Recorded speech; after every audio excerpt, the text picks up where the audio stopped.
Thank you for downloading the Barbecue Central Show. The Barbecue Central Show is supported in part by these great sponsors. The Barbecue Guru, makers of automatic pit temperature control devices and barbecue pits. Their website is thebbqguru.com. Also, Butcher Barbecue, maker of injections, rubs, and sauces. Their website is butcherbbq.com. And by Big Papa Smokers, your one-stop online shop for anything in the barbecue and grilling industry, to include World Championship winning rubs. Their website, bigpapasmokers.com. And by Cook Shack, maker of pellet and electric cookers. You can visit them at cookshack.com. Also, Chops Power Injector System. 3 different size injectors to choose from. Find out more at barbecuekansascity.com, and that's barbecue, BARBEQUE. And by Pit Barrel Cooker, one of the most unique and versatile cookers out there on the market. Visit them at pitbarrelcooker.com. And by Smithfield, the biggest name in pork, bringing you great opportunities this barbecue season. Get smoking with Smithfield and their grant program and committed cooks program. Learn more at smokinwithsmithfield.com. And by Green Mountain Grills, some of the finest pellet cookers on the market. Their website, greenmountaingrills.com. Also by Cookin' Pellets, manufacturer of wood pellets to fire wood pellet cookers. Their website is cookinpellets.com. You can also purchase on Amazon.com as well. This is Marley and Rampy, and you're listening to Barbecue Central. So to get that perfect barbecue, you use wood. Are you sure it's safe? Whatever. We put the lighter fluid on, strike the match, and... Oh! Should we call the fire department? That might be a good idea.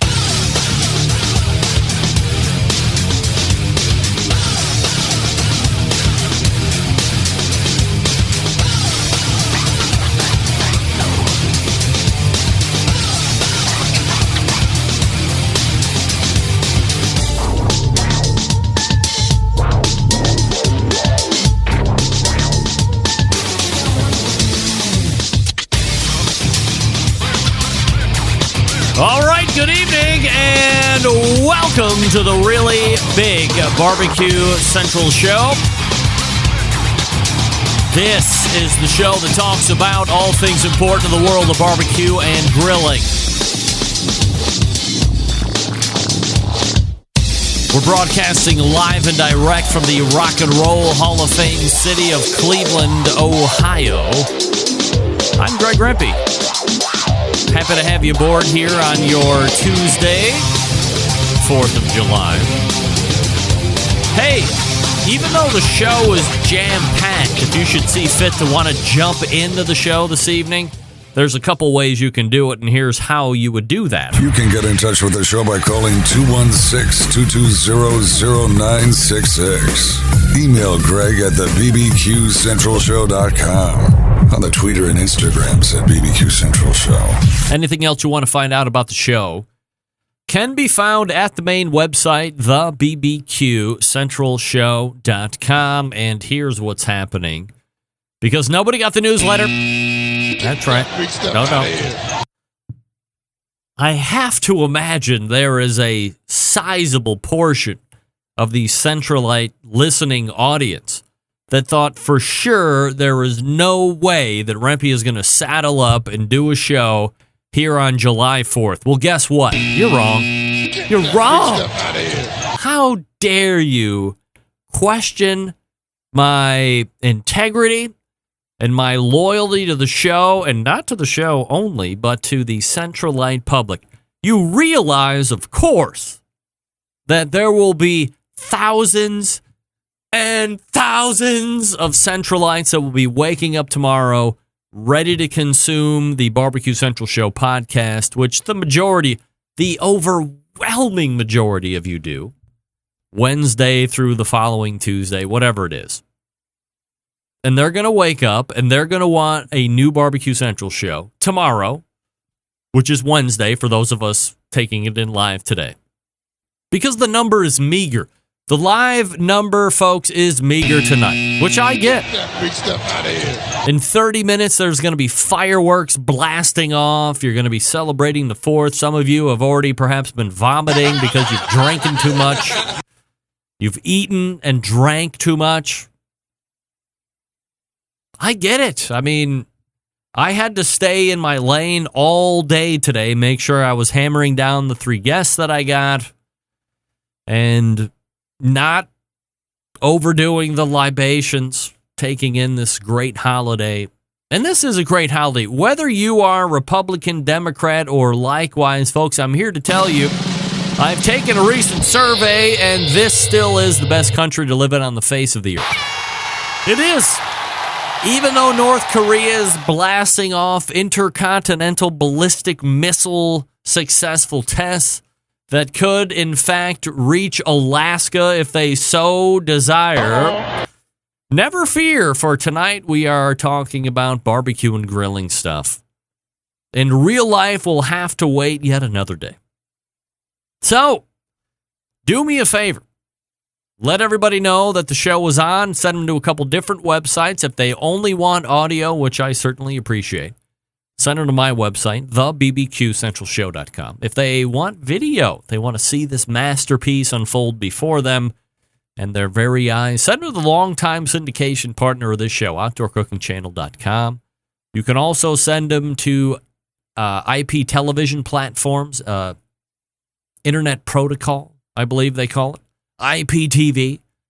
Go to the App Store. If you see Outdoor Cooking Channel in your App Store, depending on what platform you're on, download it, and you can get access to the live stream. Not only that, but if you keep watching it, you can watch all of the live archives all the way through. Now, I have been told by a number of people that for whatever reason, the Roku archives don't update nearly as frequently as my podcast feed, which is why I would urge you to subscribe to my podcast feed on iTunes, on Google Play, on all the other different podcast catchers or directories or whatever you want to call them, because at 11:55 tonight, this show will go live on podcast, and you can get it and consume it at however you would like, which is 99% of you.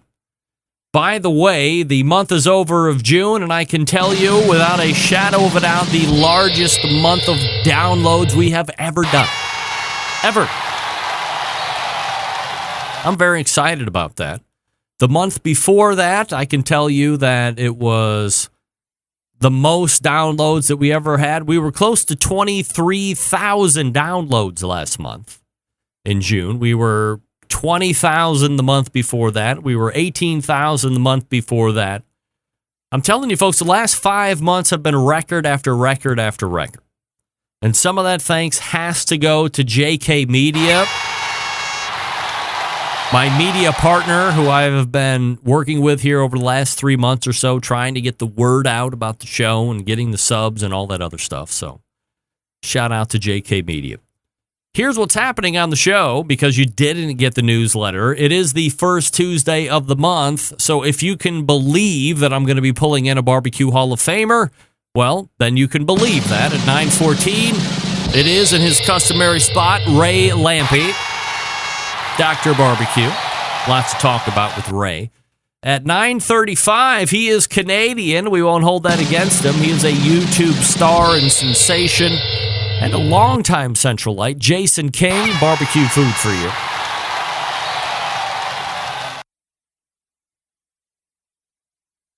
And then at 10:14 and potentially 10:35, he currently has a baker's dozen number of Emmys locally in the San Diego, California area. Sam, the cooking guy, joins me as well.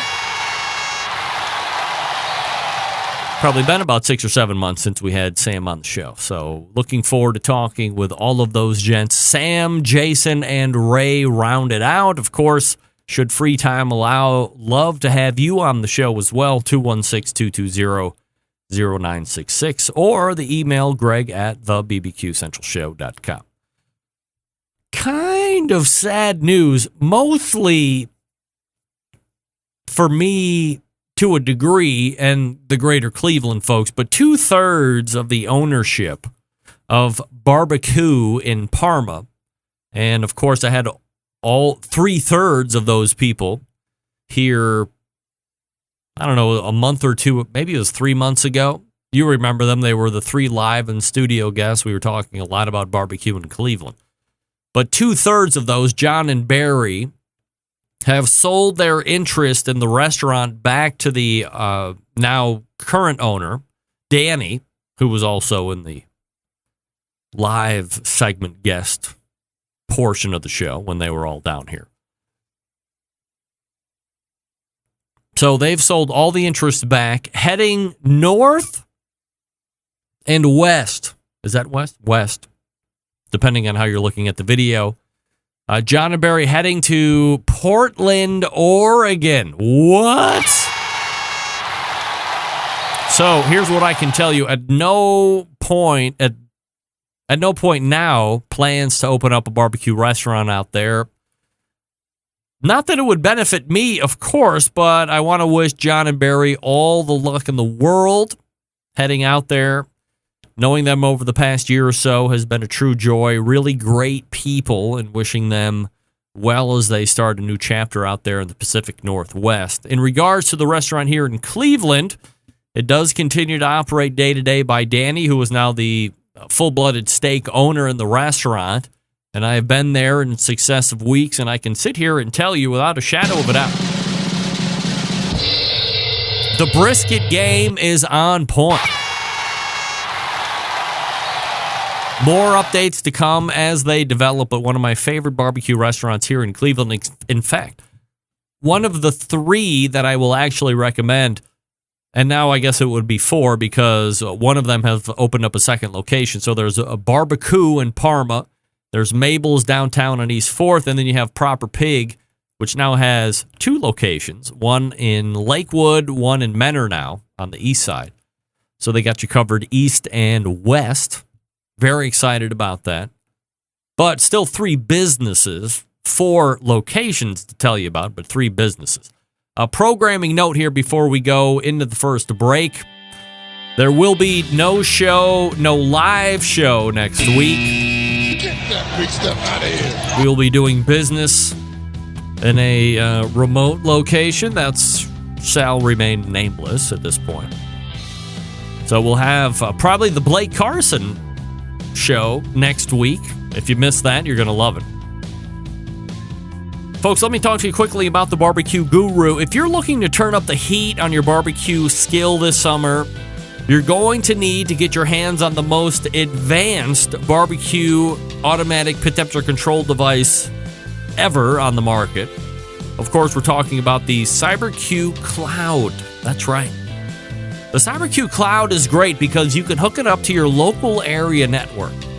And then once that's done and you have paired it with that particular device, now you are pretty much free to roam. You can pop in your pit temperatures, you can put in your probes for the internal meat temperatures, and then if you were at the grocery store or maybe you're in an uncle's house, whatever, you can monitor the internal temperature of the meat. You can also monitor the pit temperature. So if the meat is cooking too slow, you can make adjustments right to the pit temperature on your smart device that's connected wherever you are through CyberQ Cloud. You can ramp it up to speed up the cooking time. If you're cooking too fast, ramp it down. Set your hold temperature as well. So once that internal temperature is reached, the whole cooker turns into this big, gigantic holding tank. How many other people can say they can do that? Not many.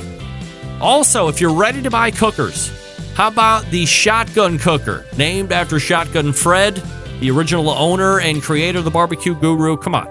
You know it's going to work great. It's going to be absolutely accommodating to any pit temperature control device. Here's what you do.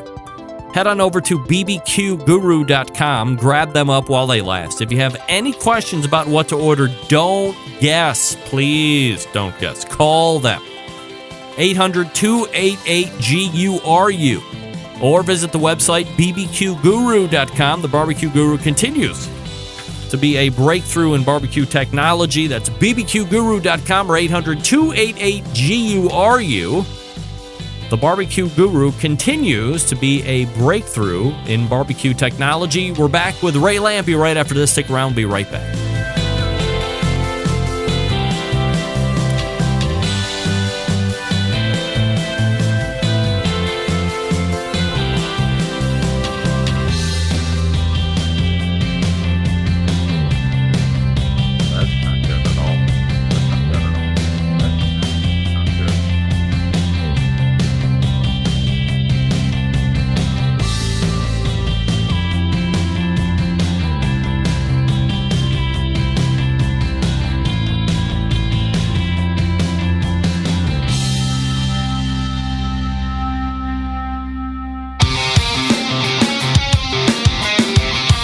Broadcasting live from the BBQ Central Radio Network studios in Cleveland, Ohio. You're listening to the BBQ Central Radio Show. Once again, here's your host, Greg Lampe. Hey, you love to barbecue, you love to compete, you love to win. Do all three with help from Smithfield. Since 1938, Smithfield been producing high-quality, fresh pork products. And now they invite you to get smoking with Smithfield. If you are a competitive barbecuer, you can join the Committed Cooks program. Last week, one spot left, so maybe you can't. I'll have to double-check that. Members who commit to cooking with premium hand-trimmed Smithfield fresh pork will receive swag and other great prizes. Commit to cooking with Smithfield. See what's going on in barbecue at smokinwithsmithfield.com. That's smokinwithsmithfield.com. Yeah. Sometimes it's hard to find the cursor, you know? Yeah, all right. Anyway, here's what's happening. Stick around for this. Have you got questions about barbecue or grilling, maybe as a hobby or even a business? Looking to get an expert's point of view? Why not ask Dr. Barbecue? You can submit your questions by clicking on the Ask Dr. Barbecue tab on the website. The doctor is in. Here's Ray Lampe with his nurse, Greg Rempe. Dr. Barbecue. All right.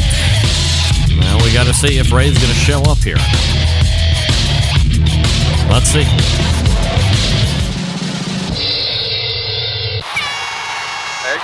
Ray? Yes. You're there. Hi, Greg. Wow, look at you. I don't see you on the camera, though. You, like, mobile? Yeah, I got my phone. I'm sorry. Oh, that's all right. So are you, like, racing back from some remote location, or, like, what's the deal? Sort of, yeah. Yeah? I was, we came back from Grillstock last night, so I thought I'd be set up by now, but I'm not set up in my office. But I'm ready to do it this way, if you don't mind. No, that's fine by me. Ray Lampe joining us here on the show. So, Ray, you mentioned it, obviously, that you were just at Grillstock. I guess for those that might just be getting into barbecue or don't keep tabs with you, just a quick background about Grillstock, and then we can kind of dig into what happened this past weekend. Yeah, this was the 8th time at Bristol, which is the original one. Bristol is the town where their first restaurant is. And it started out as an American barbecue festival with music, meat, music, and mayhem, they say.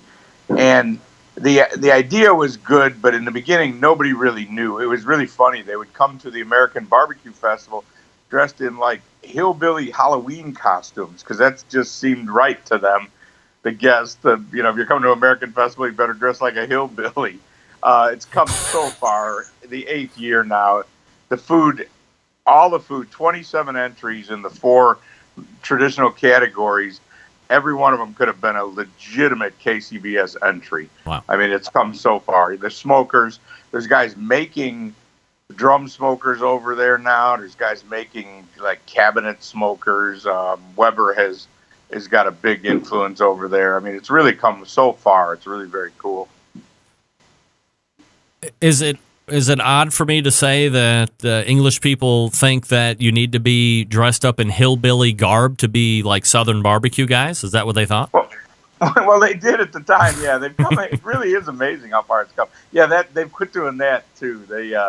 It's still Grillstock. You see some interesting things. They're big right in the area where it is they're big on these stag and hen parties.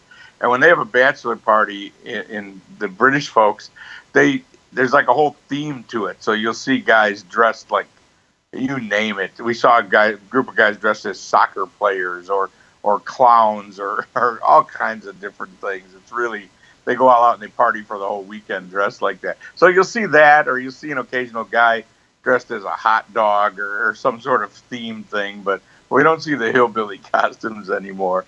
What's happened is they've really become very aware of American barbecue. It was just brand new to them 8 years ago, and they just really didn't understand it. I mean, everybody from the cooks to the people that were just coming for the festival, and now they really do. It's come a long way. I mean, a lot of the teams come over here now on a regular basis. There's a bunch of competitions in the other parts of Europe, and they go to those. There was another one in Italy at the same time this weekend. We lost a couple of teams So it's just come a long way. And of course, the internet helps. And I talked to a few different people that told me they regularly listen to the Greg Rempe show. Really? Yeah, absolutely. That's a true story. Wow. One guy said sometimes he has a hard time staying up for it, but then he'll listen to it on his podcast. Oh, dear. Because they're 5 hours behind the East Coast. Wow, I would expect nobody in England or any of the big European countries that they would sit up and listen to this, because it's got to be 2 or 3 o'clock in the morning right now, right? Yeah, absolutely. It's 5 hours. Where we were was 5 hours difference from the East Coast. So it's 2 o'clock in the morning. So when you quality, hear, Greg, it's that good that it's worth it for them. well, I mean, that's good. Well, I mean, certainly I'm humbled that anybody would listen to the show, let alone somebody from out of the country. But so when you're there and you hear the teams that have maybe planned to be at Grillstock, then go to Italy for a barbecue competition. Probably 3 or 4 years ago, this is probably something that wouldn't have happened, but the excitement and the popularity of barbecue has really grown over there, and now it's taking teams out because they see the competition over in Italy. Yeah, that's exactly right. Wow. And I mean, it's just growing. I mean, part of the reason those teams would have gone there is we're not a KCBS contest at Grillstock. Don't really want to be. It's just a different thing.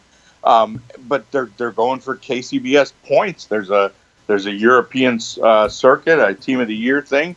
They're going for KCBS points, and there's a little more money over there as well. And it's the contest in Italy this week was put on by some liquor company. So I mean, it's all about how far it's come, though. It's amazing. You're right. A couple of years ago, never would have happened. They wouldn't have had 2 options, no matter what. So yeah, it's come a long way, and it's funny to watch because having been around forever and seen the same thing happen in the U.S., it's real similar of what's happened, except it just accelerated the pace. They're all now vying for spots at the Jack Daniels, and they have a draw just like we did, and they're having things, kind of like they're getting reps like we had. I saw it happen over here from one state to another. In the beginning, all the contests were in Kansas City, and in there was a few pockets where the contests were. So we'd see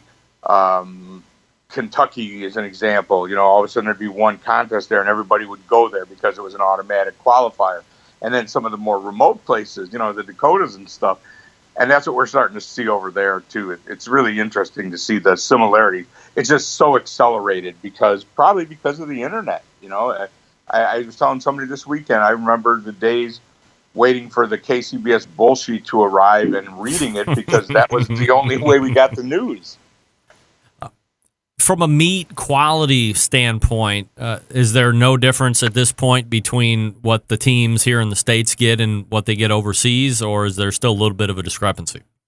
No, it's very similar. And it's funny, I was talking to a butcher over there, a meat cutter that has a company, and he is cutting meat in the American style. And he said he didn't know that anybody else was, particularly for the competition guys. They want their pork butts to be squared off like ours are and that sort of thing. The briskets, I mean, the animals are different, so it's hard. But what they're doing mostly is just bringing American meat over. It's coming over anyway, so they just have sought it out and found out where were the Creekstone is a perfect example. I was kind of involved bringing the first whack of briskets from Creekstone over there. But they were bringing loins, steaks and stuff like that. So it was just a matter of bothering to bring heavy briskets over. There was no need for them, so nobody would have bothered putting them on the truck. It's funny, I did the first ever competition-style cooking class in England, and Creekstone agreed to ship some briskets over for me because, these guys, that's what they wanted. So once we showed it to them, if it was available, they would have bought them. And we shipped like 40 pieces to England, and I got there to the place, and they were eye of rounds instead of briskets. Oh. We had a refrigerator full of eye of rounds. Wow. With no real need for them. It was unfortunate because the briskets were so different. What we were seeing, just because the animals were different, were real big, and the flats were 3/4 of an inch high. I mean, it was really nothing you could really cook for competition. So I think the briskets are almost all American meat. I think the pork, they're just cutting it appropriately and bringing in American meat. Ribs as well. Same thing, the animals are a little bit different. So for ribs, it's kind of tough. And chicken, that's not a problem. That's the easy one. So the guys at Grillstock, they have the restaurant now. They did the book last year. And I forget how many years Grillstock, the festival, has been going on. But, I mean, when you talk to John out there and kind of pick his brain about where this whole event is and everything that it entails at this point, did he imagine in his wildest dreams that it would get to this point? That's a good question. I don't know. I think so. I think, but, you're a dreamer when you're the kind of guy that would put on a big festival like that. And actually, we talked about it this week. This was the 8th one in Bristol. Wow. There were 3 in Manchester and 1 in London. So was the 12th one over there, the 12th festival. But when you're the kind of guy that dreams that I'm going to have this big meat and music festival, I think in your in the back of your mind, your dream world, this is what it looks like. I did say to him though, what you guys have dreamt about, here it is. We get to live it now because it really, it actually expanded this year. There's a square right adjacent to where we've had the festival. It's this really neat little, I don't know, I wouldn't call it a park. It's all, it's right along the harbor there, along the water. They call it Harborside. And there's a square that was adjacent, but the square is kind of a different thing. And we never expanded over there because it was really going to be a big move. And it finally did this year. And it changed. It made it even bigger and better. It's a big festival at this point. I think they were talking about 9,000 people on a day being there at one time. Would you classify this, if you're a barbecue aficionado, as being a bucket list item at this point? I would. I think there's still some bias about it because it's not KCBS. The one time they had a festival in London, we did have KCBS come and run the 4 categories. And nobody, when we got done, nothing against KCBS, but when we got done, nobody wanted to do that again because we just do it differently. If you've seen the pictures and the video, we judge it right on stage. We had 2 tables this year, which we usually, for the 4 main categories, only have had 1. They would eat 2 categories a day, but it just got to be too many. It's 27 entries, and the judges would do it. One of the things that really hurt us was the food became so consistent, I guess is the right word. If 27 samples of chicken is one thing, if you're getting a wing and a dry rub leg and a breast, when you're getting 27 thighs with Blues Hog on them, it got kind of rough. But anyway, we judge it out in the open where everyone could see, and I'm there hosting the judging. So it's because explaining to people, instead of hiding in the back room, we do it out in the open, and the people sit there, and frankly, there's no nice way to say it. They eat the half-eaten chicken thighs after we get done with them. It sounds nasty, but it's just how it is. It's Grillstock. It's just a different kind of thing. So anyway, there is still bias against it. So if you're a KCBS snob and you think nothing else could ever work and be fun, well, then don't come to Grillstock. But if you're up for just a good time, I don't know that there's a better festival for the public in the world, a better barbecue festival for the public. Because the only ones we have where everyone gets to eat are the rib burn-offs, and that's just a specific thing. It's almost like fair food at this point. Those guys are cooking specifically to sell to the public, and that's fine. Nothing against that. This is not that. I mean, our judge will take a bite of a chicken thigh, score it, and a guy sitting there on the bench, if he wants to eat the rest of it, he's welcome to. I mean, there's nothing else like it. But it works. The people love it. I always joke with them because, like I said, I'm up there on stage talking to them with a microphone. I always joke with them because, at the beginning of the day, everybody's a little uneasy, like just taking the food off the judge's plate. But I can guarantee you by, 10 minutes later, they're all doing it. And it's just a lot of fun. So I don't know. To me, there's no, and then there's stands around as well. Grillstock had a big stand selling food, because of their restaurants. Yep. The Beefy Boys won the burger category the second year and did well. They were a barbecue competition team. They came over and did the World Food Championship a couple times, and they have a stand, and we waited in line. Well, we cut the line, actually, but we ate a Beefy Boy burger for dinner two nights. There's Christian Stevenson, who is DJ Barbecue. Christian's friend of Jamie Oliver's, and really has made a big name for himself over there. And he's just a great guy. Christian's got a stand cooking. If you saw those video I did, like a 110-pound leg of cow spinning on a spit, and they shave some off and make you a sandwich. I mean, there's really interesting, fun vendors as well. And then there's big entertainment. It's funny because most of the bands I've never heard of, but they're a big deal in England. And I mean, it's just, it's a bucket list thing as far as I'm concerned. I think if you can't have fun there, you're not trying. No doubt. Ray Lampe joining us here on the show. drbbq.com, his main website. If you have a question that you would like to ask Ray or myself to banter around in a upcoming month's segment, askdrbbq.com is the place to go for that. Ray, kind of transitioning out of Grillstock, the other big thing, obviously, that you have, and we've been talking about pretty much month after month, is Dr. Barbecue, the restaurant that is going to be happening now, I guess, sooner than later. So I know a lot of things are going on right now. Bring us up to speed with exactly what's happening there and what a time frame looks like.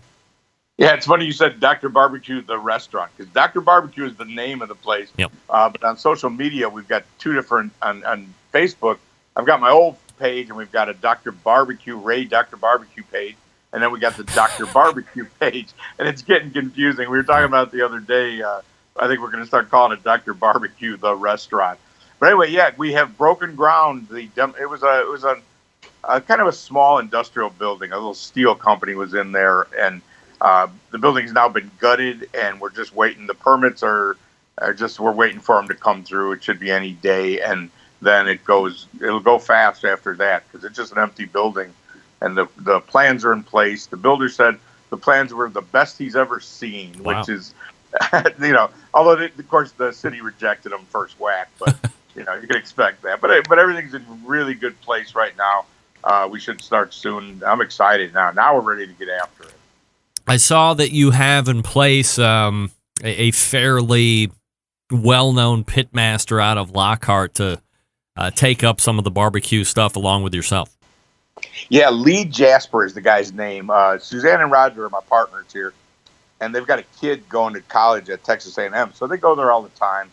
And it's really what inspired them to want to have a barbecue restaurant. And in Bryan, Texas, there was an offshoot of Kreitz Market, and they met this nice young man there, Lee, and his wife works there too, Maddie. And Lee had started working in Lockhart, working under Roy Perez. If you know who Roy is, the guy with the big mutton chops, and was working there. And Roy, of course, Roy's been there for 30 years, and I don't think he's going anywhere anytime soon. So, but they opened this offshoot in Bryan, Texas, and Lee and his wife were tasked with going down there to run the place. So he was basically trained by Roy Perez and was running the offshoot of Kreitz Market, called Kreitz Market in Bryan, and he was just, he was looking for something different to do, and we were looking for a guy to come and really run the pits every day, because I'm not going to do that. I'm too old for one, and my value is doing what I do, getting out there, and I'm not going to quit going to Grillstock, and I'm not going to quit going around the country to do the things that I do. So we needed a guy, and it's worked out well. He's here working at the other restaurant now, at their restaurant, Dat's, and just a really nice young guy. It's funny, Sandy always laughs because he calls everybody sir and ma'am. Never, ever does he not call you sir or ma'am. He's just the politest guy you ever met. But he really knows how to cook a brisket in the Kreitz tradition. I mean, he was trained by Roy Perez, so we feel real lucky to have him. And we sort of think of it as a grasshopper kind of thing. Lee's only 28 years old, and I'm a little older than that, and he's well experienced in that field. He's still young for a barbecue guy, so I think the combination of us is really going to be a lot of fun. Is there any target date on when you might be opening, or we don't? We're still talking about the end of September. Right. My guess is it's going to get pushed back a little bit from then. If I was guessing I'd say the middle of October right now. All right. But within a few weeks, once we start working, then we'll have a pretty good guess. What is it now? It's July 4th. Yep. By the end of July, we'll have a solid date of when we're going to open. All right, could be World Series time. It's Ray Lampe. drbbq.com is his website. Ask drbbq.com if you have a question you'd like us to talk about on an upcoming show. On a July 4th, Ray Lampe avails himself here to this show, which I certainly appreciate. Ray, always appreciate the time, man. Thanks so much for doing it. Yeah, glad to finally catch up, Greg. I'll talk to you soon. You got it. There he is. It's Ray Lampe, everybody. Yeah, hey-o. All guests on the Barbecue Central show appear via the Smithfield Hotline. Sorry about that. Yummy. Hit the wrong button. Whoops. Oh, I got to show this too, right?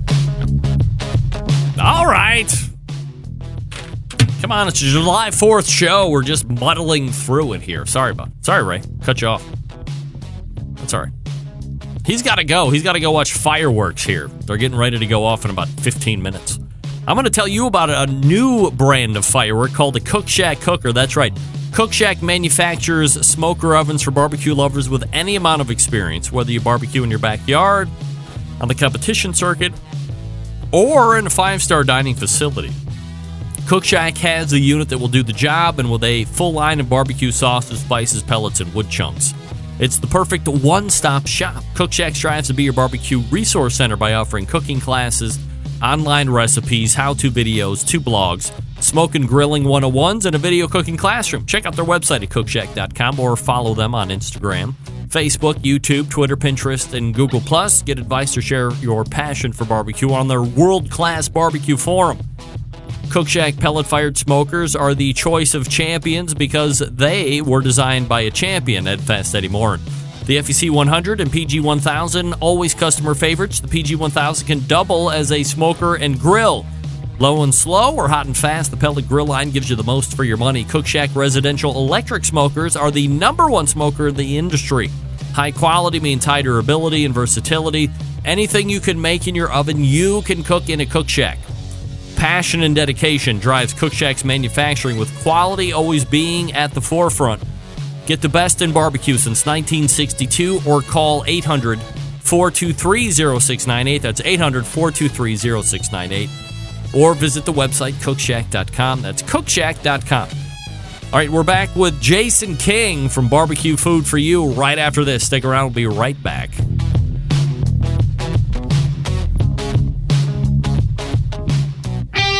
Ready to get on the air? Call 216-220-0966. Now, let's get back to the LeBron James of barbecue talk. Greg Rempe.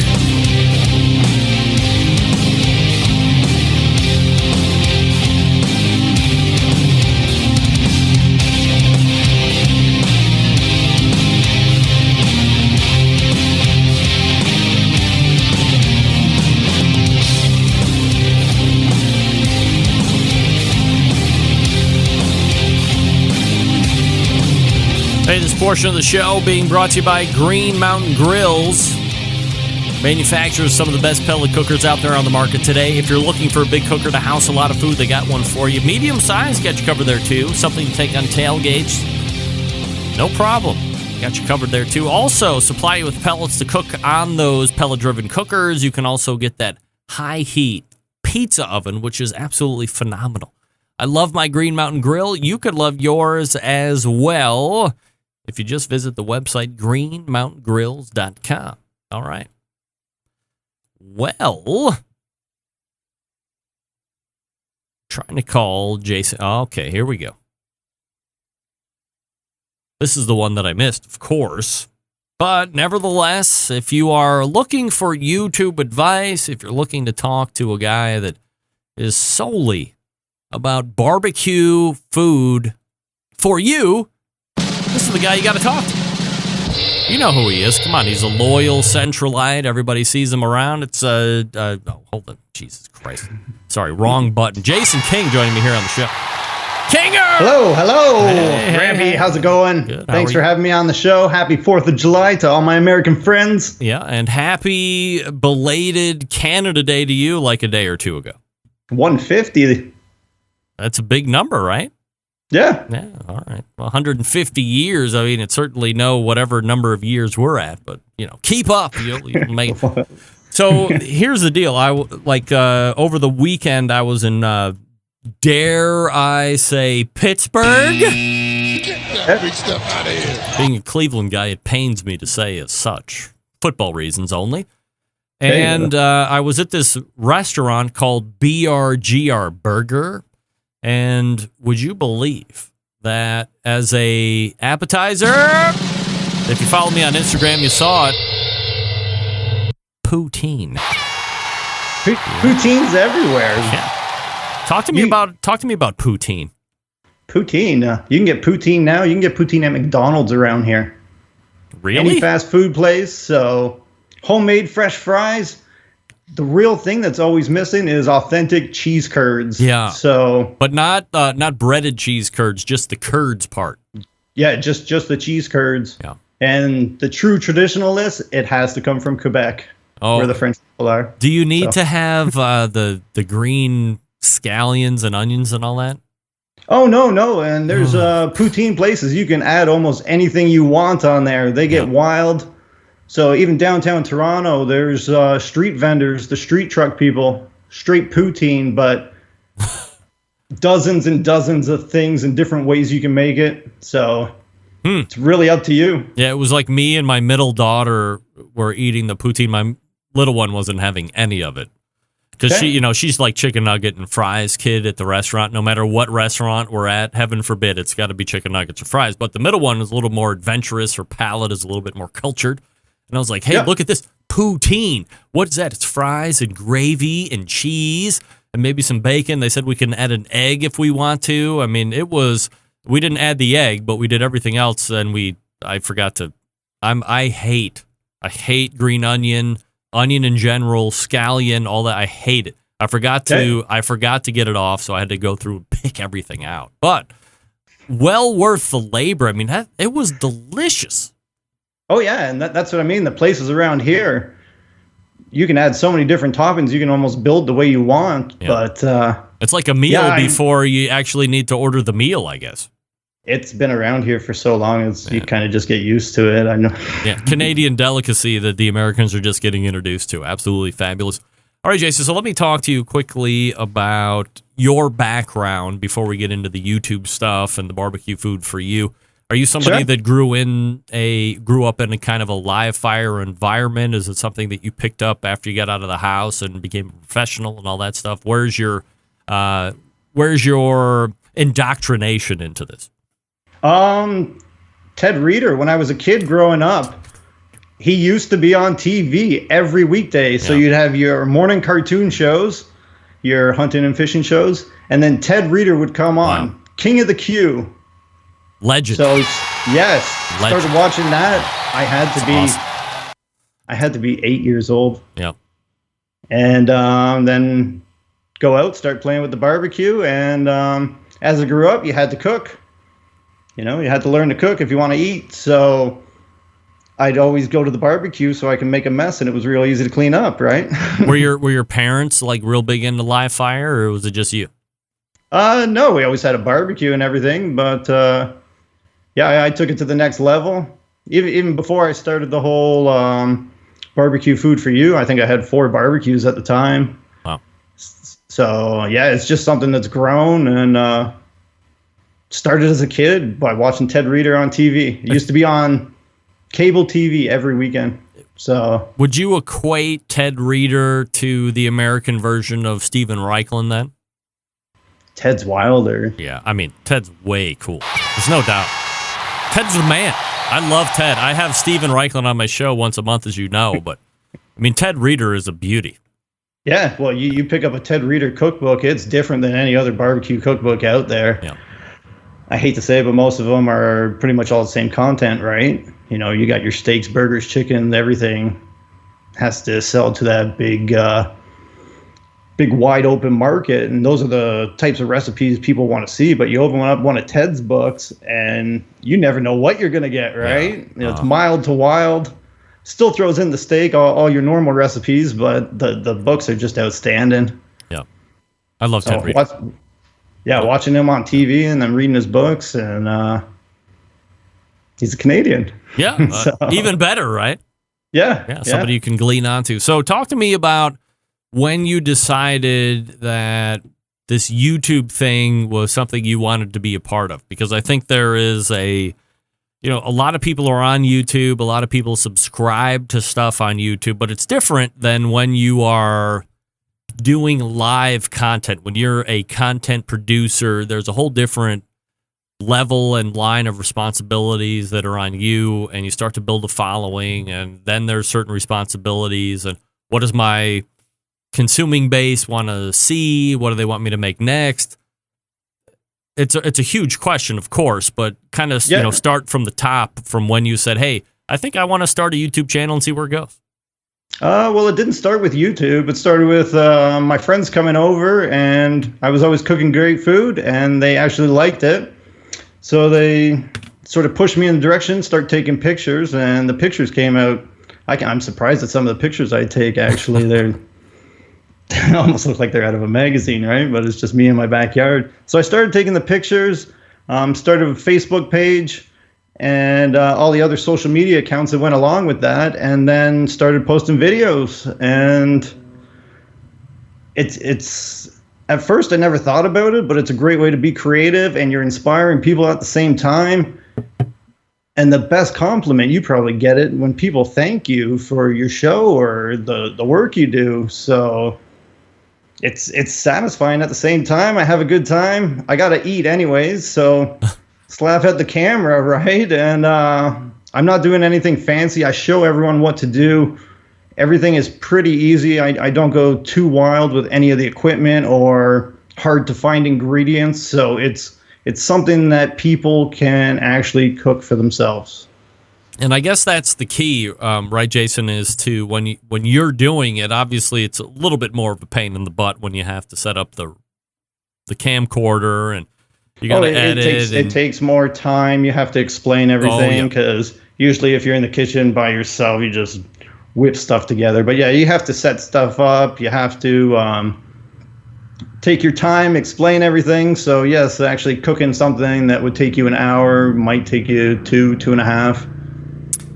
But that's the easy part. It's once you get into editing all the video. Yeah, so pull back the curtain if you could. If you are going to be doing, for instance, you have like the potato volcano thing, which is very awesome, or you have that bacon taco situation that you have. I mean, any of your videos are absolutely, dare I say, succulent to watch, and you want to eat everything that you make, which is good because that's like the whole idea of the show. But from when you start to when you actually upload, what kind of a time commitment are you in? Oh, that's a great question. And it all starts from planning, thinking of an idea, and then starting to run with it. I don't write any scripts or anything, right? So everything's just off the top of my head. So you just start thinking about it. Then you have to go out shopping, pick up the ingredients, make sure you have everything for the barbecue. I've run into that before. And the biggest factor is the weather around here, right? So I'm just outside of Toronto, and the winter time, it's hard getting the cameras out there. You could plan something for 2 weeks and then you get rain, right? So you got to play with the weather too. The filming, it all depends. It could be real quick. It could be a big long cook, like doing ribs or something for 5 or 6 hours, right? So that all depends on what you're cooking. And then, yeah, the tedious part is editing and clipping all the videos together. I've spent more than 10 hours on one video just editing. And well, you got to watch it over and over, and you're trying to clip off a quarter of a second. I try and make the videos as quick and packed with information, right? So people can always watch them again. But I think people these days, they want something fast and to the point, right? They don't want to see you sit there and talk for 20 minutes, right? So do you find that a food video that is 5 minutes or less is where it needs to be, or is it 10 minutes or less? Because when you start to search, so if I watch a Jason King video, and inevitably if I get to the end of that video, there's suggestions of shit you might want to watch, and the next video could be 15 minutes or 30 minutes. Is there any type of a golden rule that you have found that gets you success on views? Because that's what you want, right? You want views. Yeah, YouTube's all about views. You want your view counts up, subscribers, stuff like that. Those are just numbers, right? And it's all about the views. It's different for every person. I clipped together and edited some quick videos under a minute. Some people really love them, other people hate them, right? So it's the question would be what does the consumer audience like, and it's such a wide variety that it's really your being the viewer, your personal preference, right?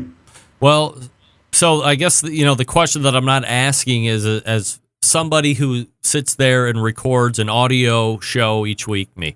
And then also we're doing this whole production, which is video as well, and it gets uploaded to YouTube.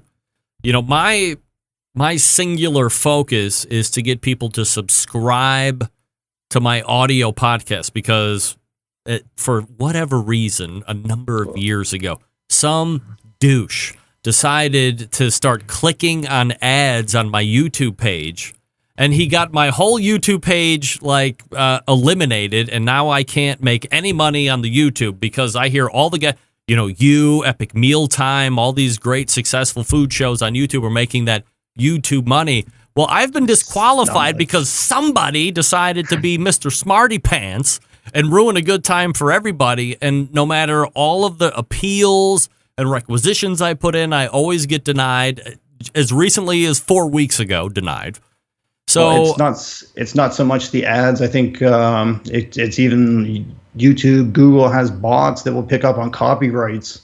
So if you're using someone else's content, like music, it gets picked up automatically, and it's usually more the people managing the music company that you can use copyrighted music, but they get the money. Yeah. So are you saying that I'm using too much copyrighted music? That's what you're getting at. Well, that could be a reason why you're getting the copyright flags, and you got to make Google your best friend, right? I think 3 strikes and... Jeez, Google is a bitch.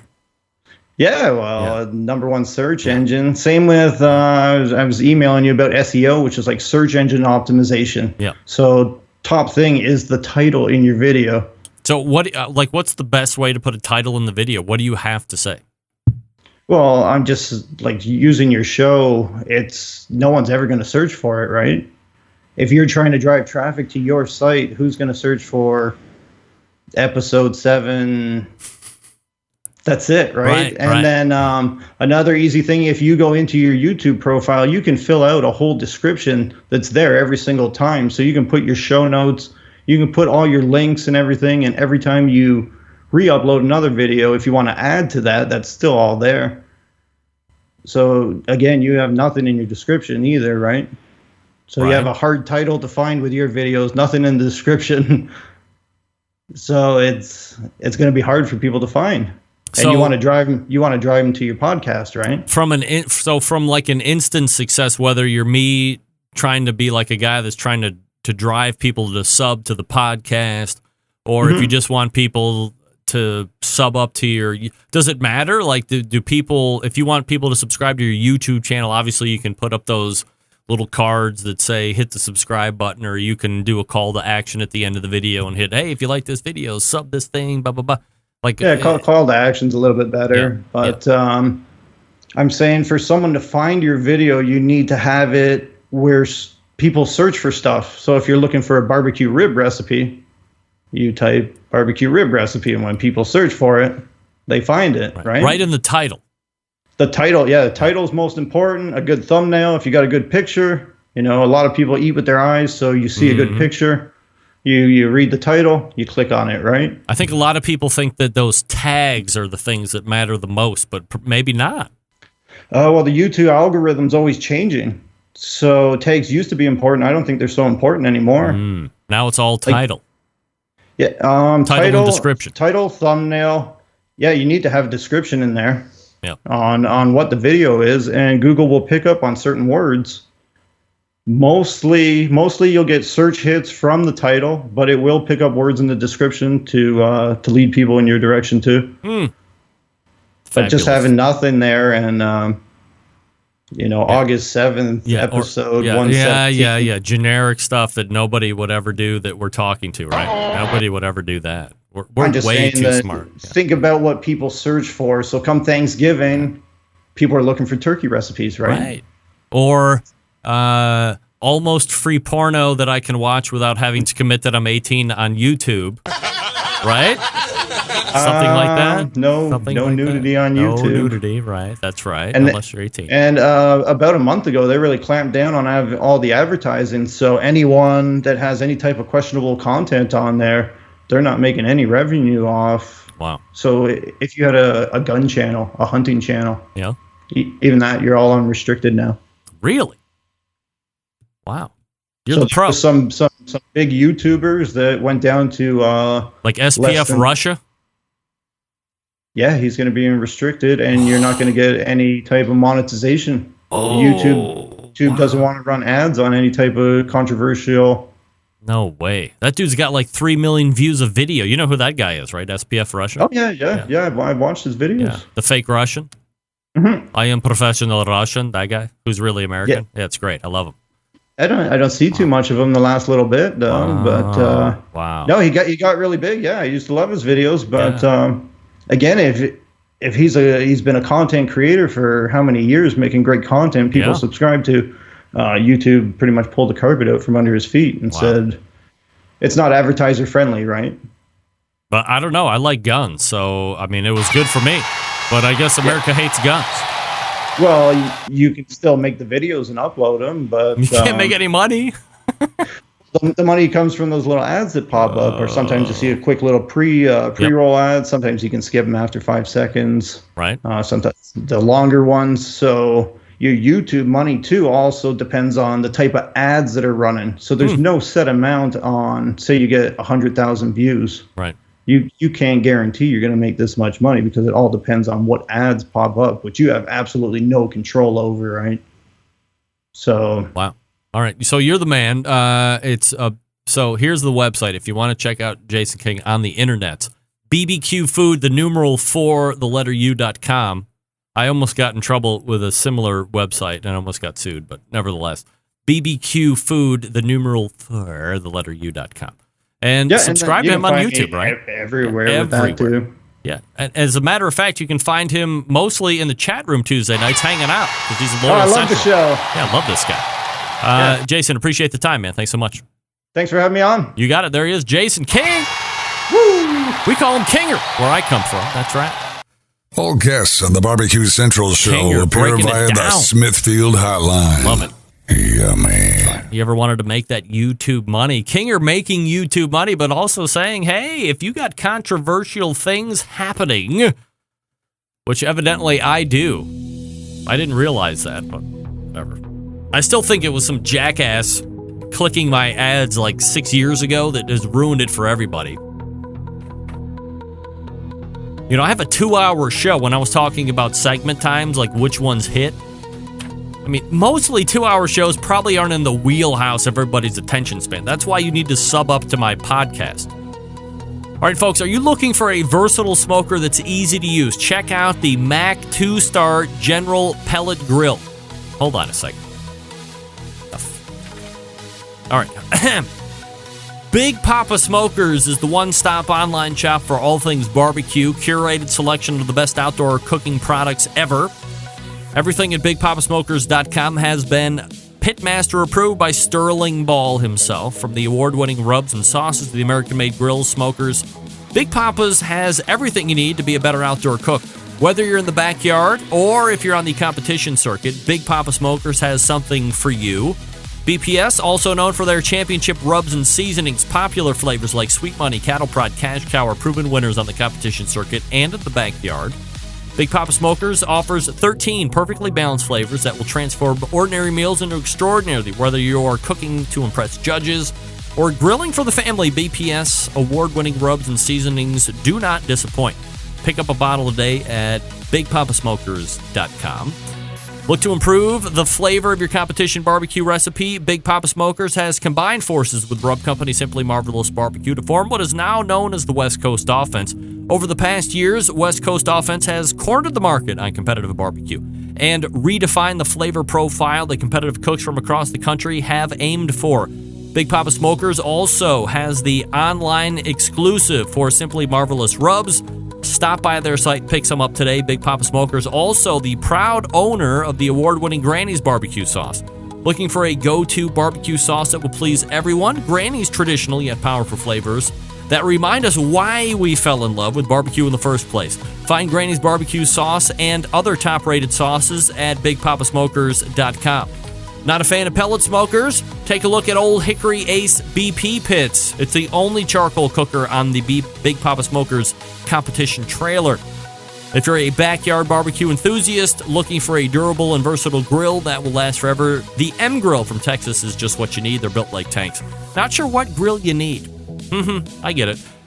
You really can't go wrong with any of the grills or smokers featured on BigPapaSmokers.com website. They have everything from the backyard cook to a seasoned professional. Check out their website today to shop their full selection. It's clear that Big Papa Smokers is the place to go for all things barbecue. Every product featured on their website has been hand-selected to help you barbecue better, boost your barbecue skills. With the help of Big Papa Smokers, the #1 online barbecue store, you can call them direct at 877-828-0727 or shop on their website at BigPapaSmokers.com. That's BigPapaSmokers.com. That's BigPapaSmokers.com. All right, we're going to wrap up the first hour right now. Stick around. This is Brian Mayer, host of Hot Sauce Weekly, and you are listening to BCRN, all barbecue and grilling all the time. Big name interviews, advice on cooking brisket and ribs, and the only host willing to share his honest opinion on all things important in the world of barbecue. It's the Barbecue Central Show. All right, this portion of the show being brought to you by CookingPellets.com, your #1 source for quality wood pellets for all your pellet-driven cookers. Visit CookingPellets.com for more information or to purchase. You can also visit Amazon.com as well. Don't fall for the BS of non-warranty. My pellet's got to have this kind of pellets, blah, blah, blah. No. CookingPellets.com, the place to go. We will head to the second hour right now.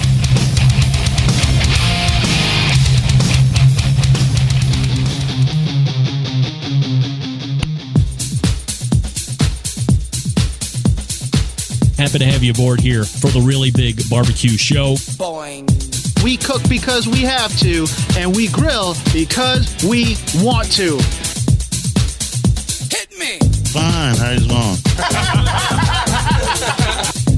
You have a great show. I'm a big fan. Boing. So what seems to be the problem here? This man looks like he's dead, and he's in the crackle. Charbono! It's all about the charbono, dude! Succulent fish! What? He ate 54 wieners. But listen, Lavernius, shake your face. I'm shaking like a dog shit peach seeds. We have top men working on it right now. Top men. All right, just like that, we are into the second hour. Hey-o, everybody! Folks, you have found the Barbecue Central Show. Oh, wow. You don't know what that is? Sorry. It's the show that talks about all things important in the world of barbecue and grilling. We broadcast live and direct from the Rock and Roll Hall of Fame city of Cleveland, Ohio. And if you didn't know, it is July 4th. We are live, local, and late breaking. Thanks for coming in tonight. That's right. You didn't think I was going to do a show on July 4th because it's a national holiday? You're wrong. You're wrong. Why wouldn't I? I'm here for you. With that being said, programming note, next Tuesday, no live show. That's right. I'm not going to be in town. The armed guards will be in place, even though I will not be in place. I believe I'm going to tell Kevin Bevington to replay from a video side the Blake Carson replay, which was a couple weeks ago. So that was a very fun and exciting show that a lot of people were reacting to. So next Tuesday, the 11th, I will not be in. It will be a replay. It's going to be great anyway, so don't worry about it. There might be a very small chance that I would pre-record. I'm not real big into pre-recording because I think that takes away a lot from the show, but whatever. We'll see how it goes, but that's what's happening next week on the show. Still to come tonight, Sam the cooking guy is in. That's right. If I could take one small moment and acknowledge a few folks that had us over for 4th of July before I came here to the show, Teresa and Tony Galiotto. Thank you. I had some of the best Buckeyes that I've ever had. If you don't know what a Buckeye is, it's like a peanut butter ball twirled in chocolate. Delicious. Delicious. Not good for the waistline, but, I only had like a 15. I think 15. Was it 15? So, thank you for having us over and the hospitality. Shout out to Dominic. That's right. Big Dom. What up? The National Pro Barbecue Tour presented by Sam's Club rolled into Bartlett, Tennessee this past weekend. This was a regional final that sends the top 10 teams to Bentonville, Arkansas for that national final on September 7th. October 7th. Sorry. That's October 7th, 10-7. And the teams moving on to the national final are, in particular order, number 1 with a 704.5, Smokin' Butt Crew. Boom. Reserve Grand Champ with a 702.8. Huge scores, by the way. Razorbacks. 3rd place, Winks Barbecue. 4th place, Contagious Q. 5th place, Swine Dine, Georgia. 6th place, Q-Bones Barbecue. 7th place, Q and Stewin' and Brewin'. 8th place, Under the Radar. 9th place, Heath Riles and Victory Lane Barbecue. And rounding out the top 10, we, the letter Q, the numeral 4, the letter U, we Q for you. We Q for you.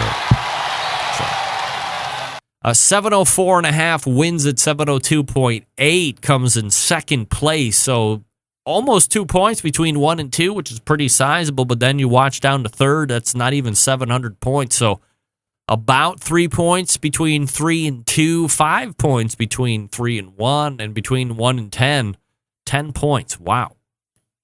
Pretty impressive, if you ask me. Smokin' Butt Crew on a roll right now, and they head to the Bentonville, Arkansas National Final on top of those 10. Again, that's going to be October 7th, so stay tuned for that. The next National Pro Barbecue Tour by Sam's Club takes place this coming weekend in one of my favorite cities ever. You know it. You know what I'm going to say, right? Can I hear it? Can I hear it? Indianapolis, Indiana. Love it.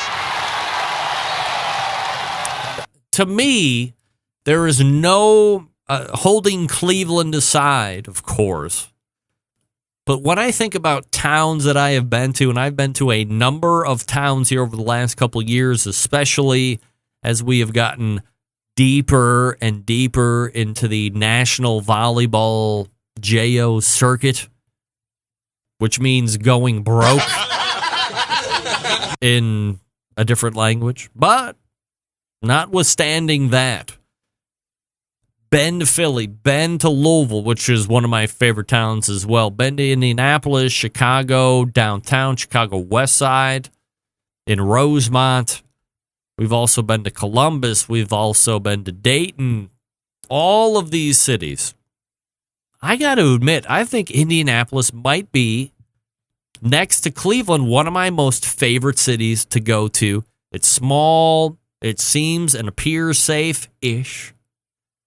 Great food, one of the most top-rated independent steakhouses, that being, of course, St. Elmo's. Shout out to all my peeps at St. Elmo's. If you've never been to Indianapolis, you are doing your friends and family a disservice. Get out there, especially if you're going to be driving through it, take in a St. Elmo's. You got to get the shrimp cocktail first and foremost. I think it's what they're most known for over and above the steaks, which are tremendous. And then what nobody does, you have the option of having tomato juice right there on the table. Tomato juice. Salad or tomato juice. Take the tomato juice because you're not going to be able to get that offering anywhere else. Take the tomato juice. Plus, it's kind of delicious. If you don't like tomato juice, it's probably not going to be very good for you. Now, if you like tomato juice or if you're just kind of an average fan, I think the experience is going to be well worth it. And then, of course, the steak is outstanding. But, this is one of the only restaurants that I know, as I said previously, that might be more well-known for the shrimp cocktail. There's a part of the restaurant right there, I forget what the name of the street is, over by what used to be the RCA, Lucas Oil Stadium, I think it is now. And the whole corner of the restaurant is cut out completely glass. You could walk up to the shrimp cocktail bar and watch it being made right there in front of you. How many other places have Monday Night Football video cameras pushing up right to the shrimp cocktail bar? 0, I believe, is the answer. It's quite the experience, I must say. So head on over to Indianapolis. They are not on the payroll. I'm just a fan of the city, so on and so forth. All right, so today was July 4th, so happy birthday to America. The America. In celebration of America Day, we fired up the art flame, and both my, pardon me for being rude, but here he is. My neighbor Desmond is right here, as usual, Big stuff out of here. ready to talk about all of the fun times that we had on cooking on the art flame today. Desmond, let me turn on your mic here. Desmond, hello? Oh, are you on the phone and not here? Is that what it is? Okay, great. Thanks.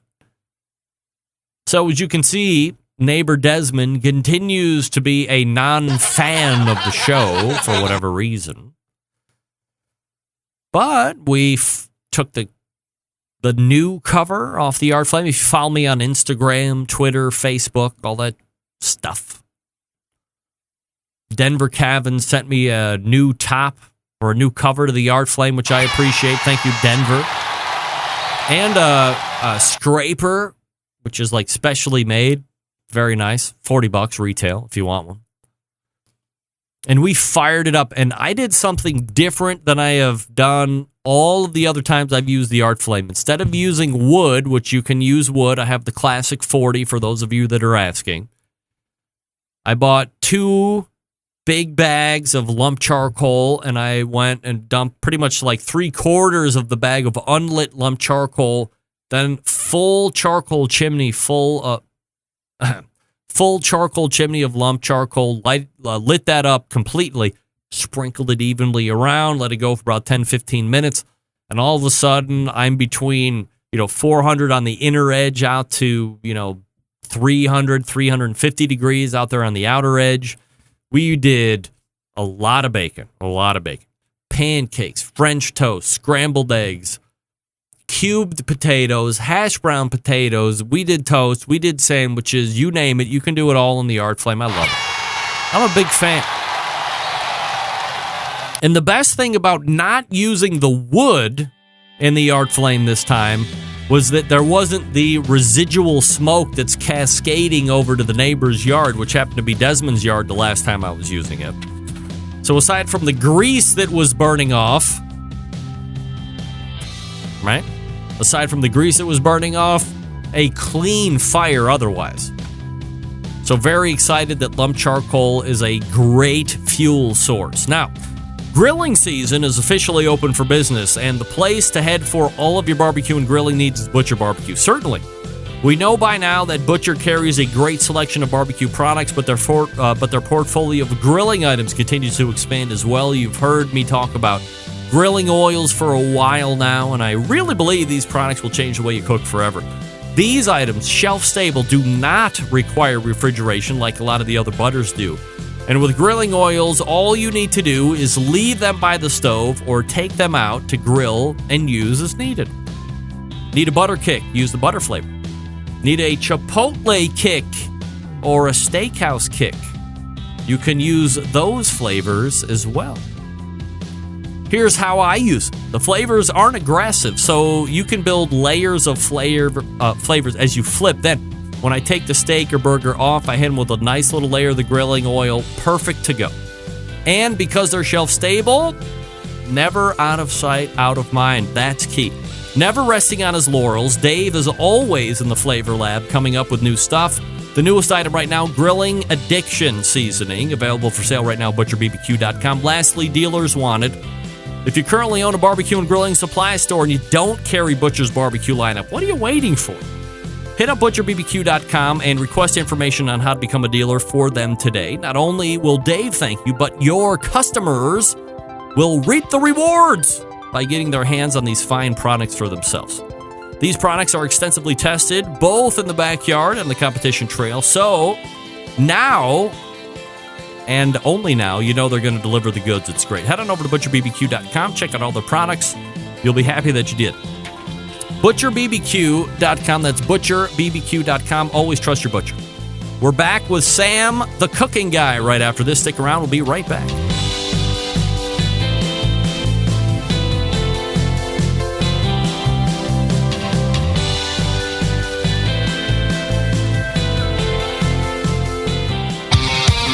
The only show giving you a monthly visit from a doctor of barbecue. A man actually named Meathead. The author of a barbecue Bible. Bloggers, reviewers, competitors, and manufacturers by the dozens. It's the Barbecue Central Show. Once again, here's your host, Greg Rempe. Hey! All right, sorry about that. Biggest name in pork, bringing you great opportunities this barbecue season. Get smoking with Smithfield and their Committed Cooks program. Learn more at smokingwithsmithfield.com. That's smokingwithsmithfield.com. Hey, my next guest is one of my most favorite people to talk just culinary stuff with, let alone the barbecue and grilling stuff. He's roughly a 13-time Emmy Award-winning TV show host. He's written a number of cookbooks. He's a cooking class instructor of sorts. But most importantly, friend of the Barbecue Central show. Sam Zion joining me here. Sam, how are you, buddy? Good, man. That's the important part. Friend. Yeah, that's friend right. Of the show. Friend till the end. And by the way, not that it matters, but it's now 15. Right? 15? I got a new one 2 weeks ago. Really? So, yeah. All right. So the last count I had was the baker's dozen. So you've actually andied up 2 since the last time. No, I think. No. I don't know. I mean, it's been 14 for a few years, so wow. Maybe we just haven't. Wow. Maybe I just haven't wanted to update your facts. So, I didn't want to be that guy. So let me be that guy, as the guy that has the Emmy Award-winning... Not that you're my only Emmy Award-winning friend, no, John, I realize John that. Marcus. I realize that. So yes. What does that mean to you as a guy who literally... I mean, we could go through the whole Sam the Cooking Guy story again, and you were in the lab in Canada, and you came here, and you're like, hey, wife... I'm going to be the cooking guy, blah, blah, blah. Fast forward all these years. Right. Happy Canada Day, by the way, belated. Thank you. Happy 4th of July. And happy July 4th Independence Day to you. Great. Yeah. What does winning an Emmy mean to you? Like, what did the first Emmy mean to you, and what did the 14th Emmy mean to you? Look, of course you want to be recognized by your peers for your work. And understand, I've won 15 regional Emmys. The statue looks the same as what somebody on Modern Family would win. Yeah. The statue looks the same, I think, for what a sports broadcaster would win, or what daytime television people would win. Yeah. But for my stuff, it can't air in more than 50% of the country to be considered regional, right? So kind of a lesser scale, though obviously an Emmy, and proud to get them. And the first one was ridiculous, and I was just over the moon. And I won it in a category called Feature Segment Non-News. I won it for shit that was a minute and 30 seconds long. Quick and hitter. When they called me up, and they said we'd been nominated. Yeah. I was like, wait, what? for 90 seconds of television, that's doable. And they were like, oh, yes, it's a specific category. Wow. I've won in the religion category. Real. My nonsense, my politically incorrect, inappropriate nonsense won in the religion category. Wow. For a show I did on Jewish food that spent some time in the beginning talking about culture and whatever. And yep. In fact, my own synagogue wouldn't let me shoot in it because they were they were scared people would go, oh, that's a synagogue and we don't like Jews, so we're going to go like deface it or something. Wow. It was crazy. It was crazy. Anyway, the world we live in, right? So here's the problem with the Emmys, and I would say this to the Emmy people.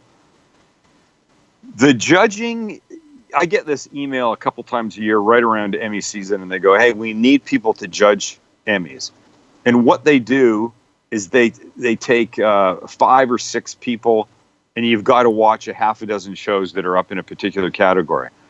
But anybody that doesn't have time, so anybody that's like really busy at what they do, presumably good at what they do, they don't have time to do it, so they say no. Huh. So it's people at, I hate to say this, it tends to be people at the beginning or the ends of their career. Yeah, but you're not that, right? I mean, 14 No. times is not at the beginning or the end. No, not me. I'm saying those are the people that are judging. Oh, right. People that are sitting in a room watching it, and you're supposed to watch the whole thing. Right. We've been nominated based on like a minute clip, but now for judging, they're supposed to watch all 23 minutes of my show and then 5 other shows. Yeah. And I know what happens because I've done it when I did it in the early days. You tend to skip through, and you shouldn't be influenced by the people in the room. But if you're new and somebody that's more seasoned goes, well, the editing is terrible, or the this is that, or the whatever, you're going to go, oh, yeah, oops, sorry. What? I've completely jury-rigged my old thing for you because my computer at the last minute, you still see me? Well, I see a picture of you. Okay, hold on. Something went wrong here. That's Jeez right. Louise, man. Wow. I just shut you off. Wow, look at this guy. There we go. Did I get you back? Yeah. Are you on your iPhone? Okay. I'm on my iPhone. Is it because my computer at the last minute, literally 3 minutes before we were supposed to go on, was I can't get it. I can't get a picture out of it. Oh dear. So I was like, oh shit, what am I going to do? Yeah. I can't disappoint Greg because he would never disappoint any of my requests. So yeah. So that's the thing. You skip through and you don't watch. And anyway, so I wasn't even in town for this I was in Vietnam for this last one. And the producer and the guy that shot it took my picture and the editor's picture on stage because neither of us could be there. Like on a popsicle stick, just a cutout head of both of us. Wow. Yeah. So would you say that the process has become jaded for you at this point? Are you the go-to guy that wins?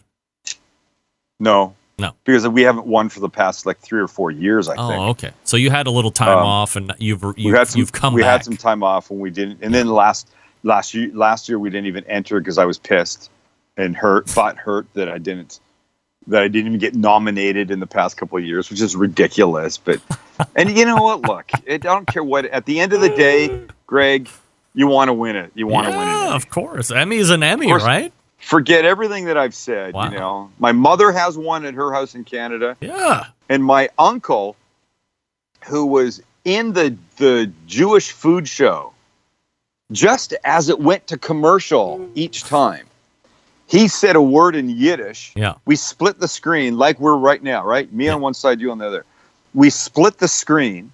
He said a word in Yiddish, and then I gave its definition, and then he said it again. Right? So he was in for a total of about 15 seconds. So last Thanksgiving, we're all sitting in that room this year, and we're talking about the Emmy, and he goes, I was on the show that Sam won an Emmy for. And another relative went like this, you should give him the Emmy. Yeah. And he went, I'd love it. And I brought it out, and I go, here. and he left with it. I never imagined he'd actually Really? take it home. He Wow. took it home. He It's in felt Calgary now. He felt very yes, very entitled. That was he was Absolutely. probably the thing that put you over the edge. And Wow.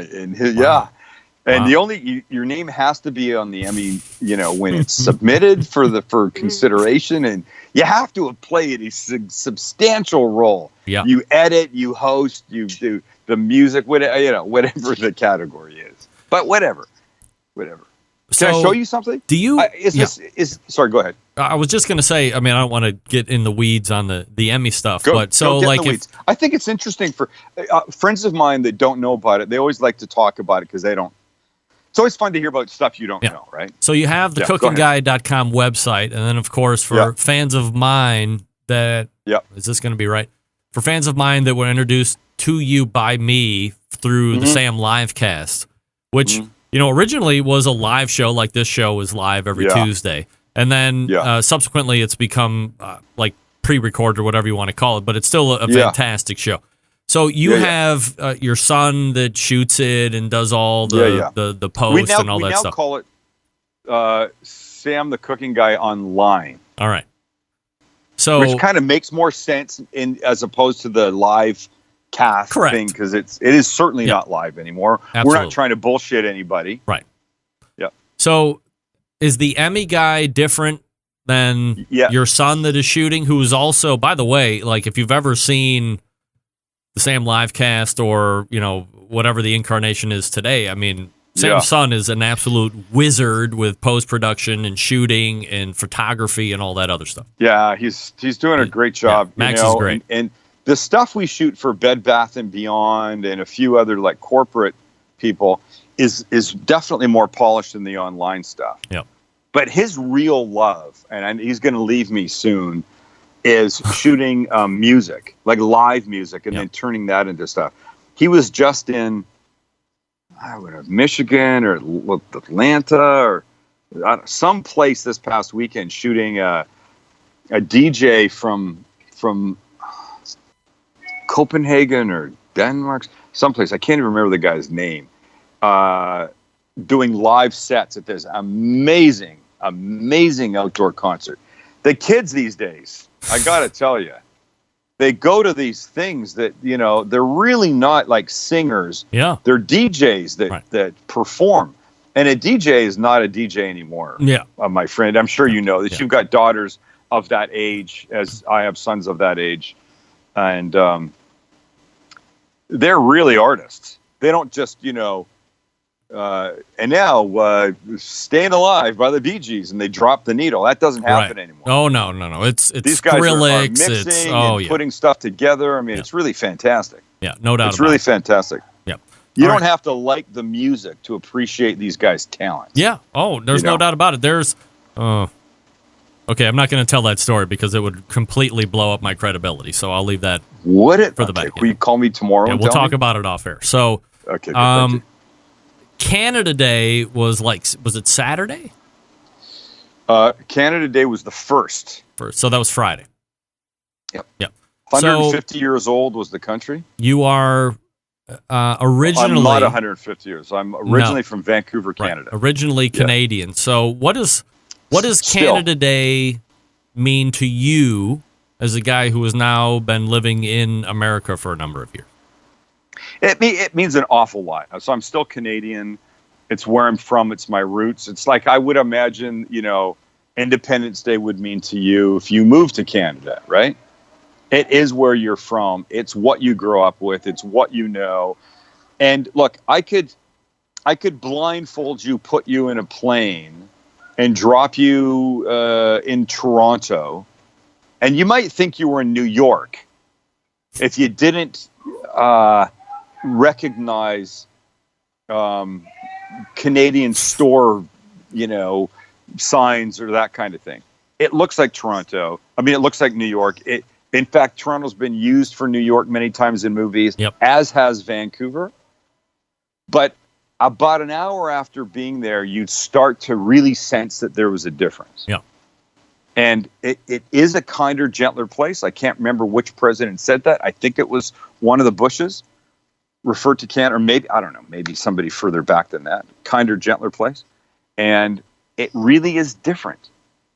It's different. And in a very positive, calmer, quieter kind of way than the United States.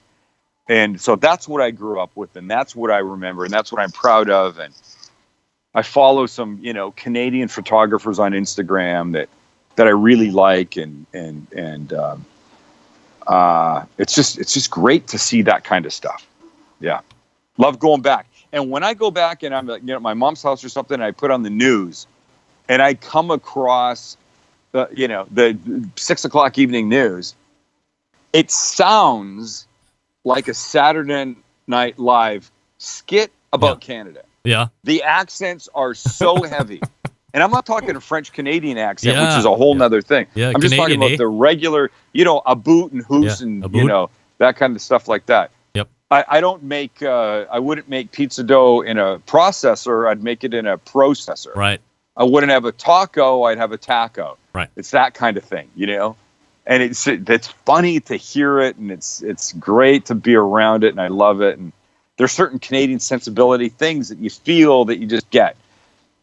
So yes, huge amount of pride. And so you have Canada Day a couple days ago. Now you have July 4th, which is obviously the United States birthday, but obviously a huge barbecue and grilling day.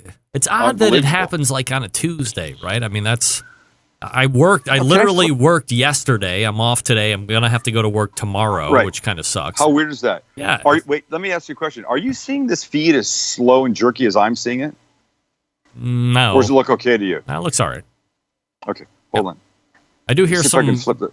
pain in the ass kid in the back, though. It's not my house, no. Bro. Let me.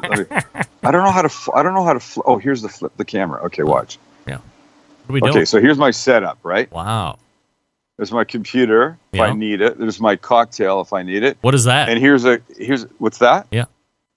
Oh, it's vodka, splash of cranberry and lemon. Always same thing. There's the box with a roll of tape on it, and double-sided tape here that the phone's been sitting on, right? Wow. But here, let me show you this. Yeah. Not that. There it is. I can't show you that. There's the Evo. And I can show you that. I know it. There's that. You want to talk about it's that the Evo. later? Yes. Okay, hold on. What do you mean this isn't your house? This is exactly your house. What are you talking about? Here is here's me on July 4th. Yeah. Traeger. Yes. Yeah. And? Old time Traeger.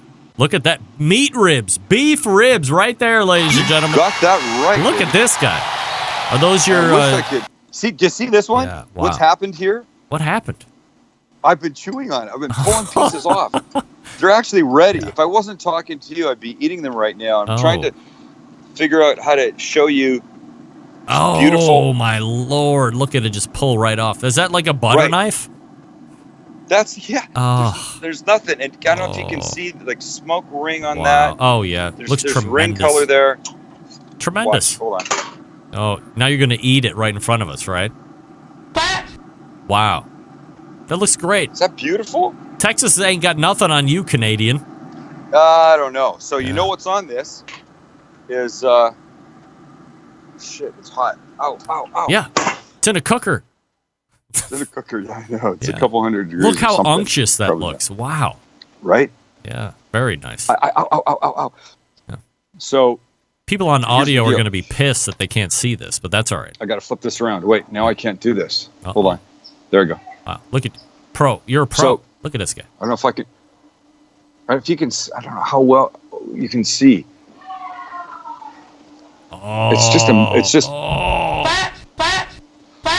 Wow. Oh my gosh. How good is that? Okay. Wow. It's mental. So all it is Coleman's mustard, salt, pepper, and garlic powder. Oh, you really want like Texas old school seasoning on it. Well, you can tell you put it right in your mouth and you barely bit down on it. You just basically like sucked the piece off of it. Wow, look at the hands. Wow. They're nice and coated. Aaron Franklin, as I'm sure you've talked about. I know you've talked about. Who? Yeah, sorry. Yeah. I've heard of all he does is kosher salt and fresh ground black pepper. Right. That's his thing. Yep. So I like to add a little garlic powder just for a little background flavor. I agree and with that. I like to brush with Coleman's English mustard first. That's it. Dude, would you wait in line for 4 hours? Like if I picked you up in my private jet from Barbecue Central and we flew down to Austin, would we wait in line for 3 or 4 or 7 hours to get Franklin barbecue? I wouldn't wait in line 4 hours to sleep with Angelina Jolie. No. if she was my cup of tea. Right. 4 hours for barbecue? Or 5? Or 6? No. Yeah. I mean, look, I appreciate of course not. I appreciate what he does. So weak. And I really appreciate the salt and pepper, the simplicity. Yeah. I like things to taste like what they're supposed to be. Sure. And feel like, that's a good way to get there. Yep. That being said, yeah. I'm not waiting 4 hours or 5 hours. For sure, not 4. And definitely anything more than that. Would you?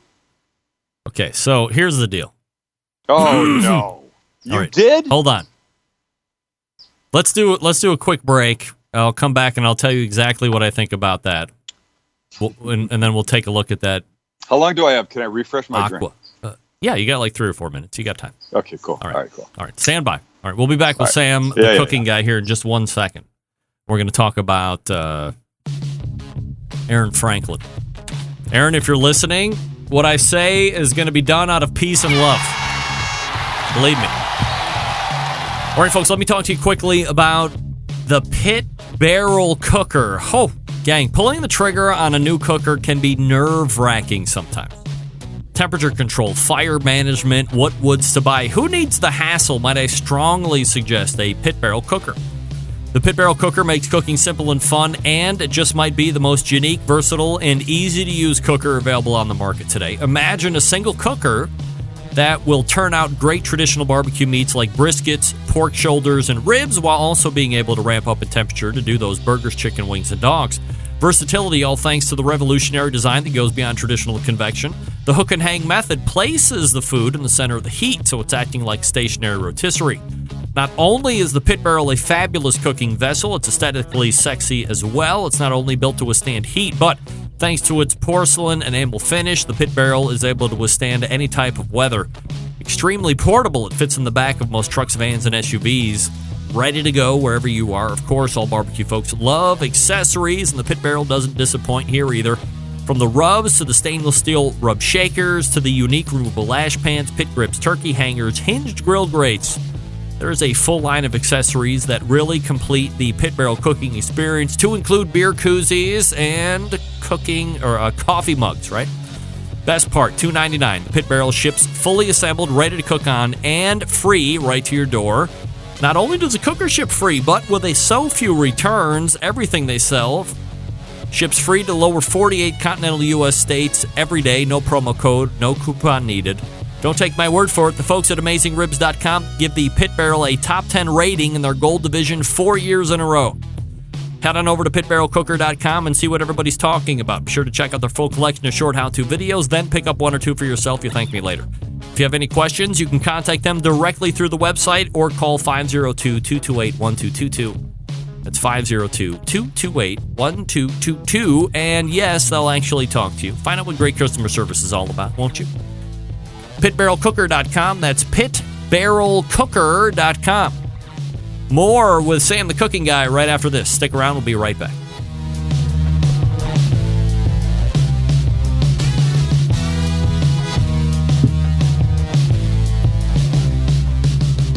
Continuing to produce incredibly mediocre content in an exceptionally professional way. You're listening and watching the Barbecue Central Show. Once again, here's your host, Greg Lampe. All right, welcome back. This portion of the show being brought to you by the National Pro Barbecue Tour, presented by Sam's Club. 31 cities, $500,000 in cash, and eternal bragging rights if you won the whole thing. The next Pro Barbecue Tour rolls into my favorite city, Indianapolis, Indiana, for a local qualifier to get more on the Tour. Register your team to compete if there are spots or to check results. kcbs.us/Sam's Tour. That's kcbs.us/Sam's Tour. All right. All right, so I left you, Sam, and we were talking about would I wait in line 4 hours or 6 hours for brisket. And here's the deal. For me to wait in line, regardless of who's doing it, there has to be a physical reaction that takes place. For me to wait that long to put something in my mouth, there has to be a physical reaction that takes place that I know is not going to happen no matter how good the brisket is, no matter how good the ribs are, no matter what. It's insane. I can't. It's insane. It's insane. I'm going to go one more.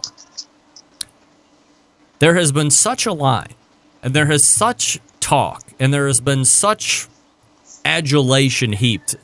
Rightfully so. I mean, I have a guy that comes on my show, Daniel Vaughn from Texas Monthly, who was the barbecue editor. I have his T-shirt. Yeah, just released the new top 50. Franklin's is second behind Snow's Barbecue. I mean, obviously, there has to be something to it. But let me ask. There's no question his shit's good, right? Let me ask you something. Yeah. If you wait in line for 6 hours, are you going to tell me if I pull you right out of line that shit is bad? Let me think about that for 1 second. No. I don't think that you can wait in line. I don't think anybody that waits in line that long is going to tell me that was nothing other than a life-changing experience because their life changed because they lost 6 hours. Get that big stuff out of here. Right? Forget about the food, whether peace it's and love. good or bad. Right. Dude, peace and love. After 6 hours, you're going to be fucking starving. Right. You're going to eat. You're going to eat somebody's right. shoe. You're going to be so hungry. And here's the thing. The thing that pisses me off about all that hype, about all these guys, and I'm sure they're good, and I'm not sure. saying, his stuff and all the other people's stuff isn't good. Right.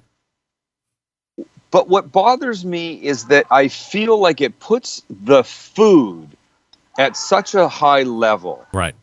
That nobody feels like they can make anything that's even close at home. Or nobody can say anything nay against it. Right.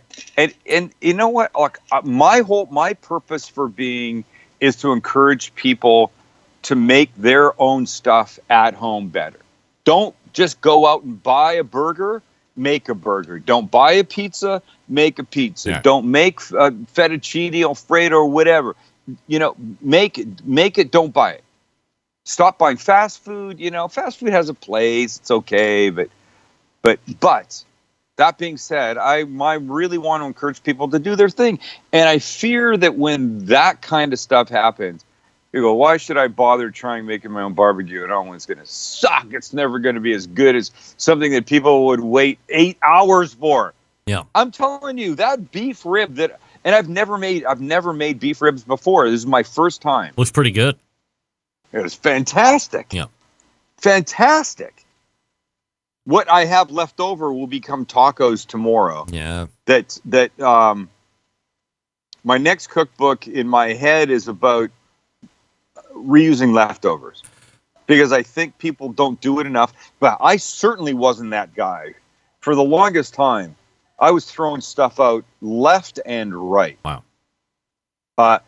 I'd make a batch of vegetables, then I'd use them for dinner, and then it'd be a day and a half later, and be like, oh, that shit can't be any good anymore. I'm going to just throw it out. Now, nothing gets thrown out. It goes into a frittata, goes into a pizza, becomes some kind of lasagna ingredient or eggs or an omelet or whatever. I'm emceeing an event here in San Diego in August. The event is called Wasted. Mm-hmm. And it's not about getting shit-faced.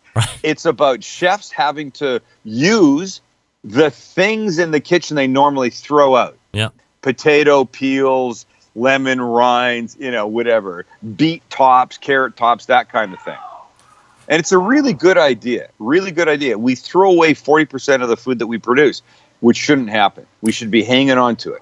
And I think ever since I've been a fan of you. So obviously the throwing out was well before I started following you, but you have always been, like, you cooking the beef ribs tonight. Yeah. Isn't surprising to me, but the least surprising thing to me is you saying this thing's going to be in tacos tomorrow and it's going to be an omelet in the morning. Yeah, you're right. You're always like the next day and the second day and the third day guy. It should look. I think it should be. I think it's a reason to make extra when you cook. I say to somebody, like, if you're going to make a steak tonight, make 2. Well, I can't eat 2. Husband and wife. Or you're going to make 2, make 4 or 3. Make an extra 1 or 2. Yeah. I can't eat that. I go, yeah, tonight you don't have to eat it, but you eat it tomorrow. And they go, well, I don't want steak 2 nights in a row. Yeah. I go, sure, maybe you don't want to eat steak as steak 2 nights in a row. But what if it becomes something else tomorrow? Right. A pizza or on a salad or in a sandwich or in an omelet or that kind of thing. Make extra so you can cook once, eat 2 or 3 times. Yeah. It's that simple. Yeah. It's that simple. And barbecue, you've got the smoker on, you've got the grill on, you've got the green egg on, you've got the art flame on, whatever it is. You've got things on half the art flame, fill up the other half. Yeah. You'll be so glad you've got it during the week. Or pick up the phone. I get mad about it because I know people are throwing shit out, and you shouldn't. Pick up the phone and show me the aqua blue situation behind. Looks like a ceramic cooker, but it's probably not a ceramic cooker. It does. No, I mean it's. Hold on, let me find my thing. Okay, so look, it looks like an egg. It looks like a Kamado thing. It looks like whatever, right? Yep. So it's a caliber. Oh, yep, caliber. Sorry, yep. I'm adjusting. There we go. Caliber Pro Kamado. Yep. Is this make, right? Their colors are a little whack, which is fine with me. I like whack. And you open it up, and it looks fine and normal, right? Nothing different here. Nothing it's got different. this. It does have one of these things that lifts All up right, just yep. the back fifth of it. Hinge grill grate. But the best part, thank you for the technical terminology. But the best part is this. Is that a this basket? Rear blaze basket. Oh. So what this does, this sets up indirect cooking perfectly for you. You don't have to make a fire here and scoot it to one side. Right. You build your fire in this. And look, of course I used it recently and it's Phil. I need to get the ash out, but you make it here in this, right? Yeah. And then you put your food on the grate here. And it's away from it. But the real beauty is this hole here. You know what that's for? And this little lip, it's for a rotisserie. Oh, no way. So it's got an electric rotisserie that works on it. That I'm telling you, Greg, the chickens that I have done on this thing have been effing mind-blowing.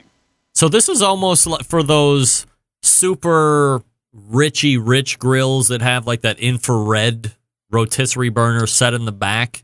This is like a charcoal version of that. Wow. Absolutely. Who's doing that? Just these guys. Nobody else is. Way. And I have to say, I don't know if it's a patent issue. Yeah. But Green Egg needs to get on it. Wow. Right? But this thing, yes. so these guys say, I mean, I've not done a side by side, but Caliber says they have the longest. I think you put a pound of charcoal in this thing. Mm-hmm. It'll go longer in this than in anybody else's Kamado. Wow. It's pretty impressive. Yeah. And you're not a guy that is only owning one type of a Kamado cooker either. You're a big Green Egg guy too, right? No, I do. I have a Green Egg down the side. I have down the. I don't know. You can't see. I've got some stuff stacked up down there. Yeah. I have a Green Egg, and then here. Oh my! Look at this backyard you have. I know the backyard's good, right? So here's the wide shot of that. Wow. Is that a grill right there in front of you? Yeah. Wait. This is this thing. So the Caliber guys. There's a refrigerator that you just glossed over. The over. Caliber guys make this too, right? Okay. So this is designed by a guy named David Rockwell, who's an industrial designer. Yeah. So here's what makes this so great. I can't really get far enough away to show you. So what all grills do is, right, they open up. Yeah. That's good, right? Yep, that's it. What makes this one really special that works for me because I shoot TV in front of it is watch. And this is what makes David Rockwell a genius. Ready? What just happened? Look at it. Just went away. It went flat. Wow. So now the people that are sitting in that chair and that chair, right? Yep. They're not blocked. No. They're not blocked by that. They're seeing everything. They're seeing everything. But how has that not been thunk up before? So look, they've got the thing over there with the rear blaze basket. Blaze basket, right? Okay. They've got the disappearing lid on this. The Caliber guys, and I don't know if it's that big a name, but they're kicking this shit out of a lot of other companies, a lot of bigger companies with some really intelligent design. Yeah, and it's just like kind of ingenious, simple stuff. Like, let's make this lid disappear. Let's put this basket on the back and get you that rotisserie burner type of a thing. But just with charcoal, which, you know, from a cost standpoint, it has to cost more money to put in a ceramic burner to do that rotisserie thing than it is just to stick a basket in there and fill with charcoal. Absolutely. Wow. And then there's that. Oh, geez. I know that. That's the Evo. And then there's the Evo. Yeah. That if you don't know the Evo, it's here's this lid. Let me pull this up. Look at this thing. And so look what it is. It's a 30-inch. Wow. It's basically a 30-inch cast iron pan turned upside down. Right? Wow. Does it get hot? Like super hot? Yeah, it gets really hot. It gets really hot. You finish a steak on it. Yep. But the really beautiful part, I won't lift it up. I mean, if I did this, hold on. And you looked under here? Oh, yeah. So you can see the burners right there. There's two burners there, right? Wow. So there's one here in the center, about here. Yep. Right? And then there's a second one about this far away from the edge, goes all the way around. But they're switched individually, which means that I can have like a pot with like a marinade simmering on low in the middle. Mm-hmm. And then I can have this one on high and be doing chicken skewers or shrimp or beef or whatever. And then dip in the pot, bring it out, put it back on here to let it caramelize and finish. Wow. I can do, I don't know, 35 pancakes and 85 pieces of bacon. Who knows? I mean, you do just anything, a jillion eggs. I mean, it's ridiculous. So does it like pitch from the middle up and out? So like grease drains to the outside, or how does that work? Correct. I don't know if you can see it. I don't know if can you tell? Am I doing this? There's a slight slope down to the edges. Yep. And then around the inside. Oh, okay. You got on catch each right is there. one of those. Yep. And then this opens up. Wow. Fabulous. And out comes a little drip pen. Yeah. And they make this thing. You can also get this thing on a cart. For a freestanding cart that has a place for a tank of propane in it. Yep. Wow. So I mean that fits right into your whole situation there. So people people on the bar can actually sit there and toss on burgers and kind of help you cook or do whatever. Right. So people sitting here. Yeah. I mean, but for me, it's a complete demonstration kitchen, right? That's what I do. Right. And then the best part. Well, there's two things here. Look The at ice that. maker that I always run out of ice because I do cocktails and not wine when we have people here. But the Perlick little fridge that there's wine up on top. Yep. There. And Got then the I beers. believe in that. I believe in a worldwide selection of beers. You got it right there. Yeah. Oh, I love Modelo, by the way. Love Modelo. Right. Yeah. Right. Wow. Yeah. That's it's it. good. And what else It's does a good. guy Check need? Your backyard is the bomb. Sink. I got that.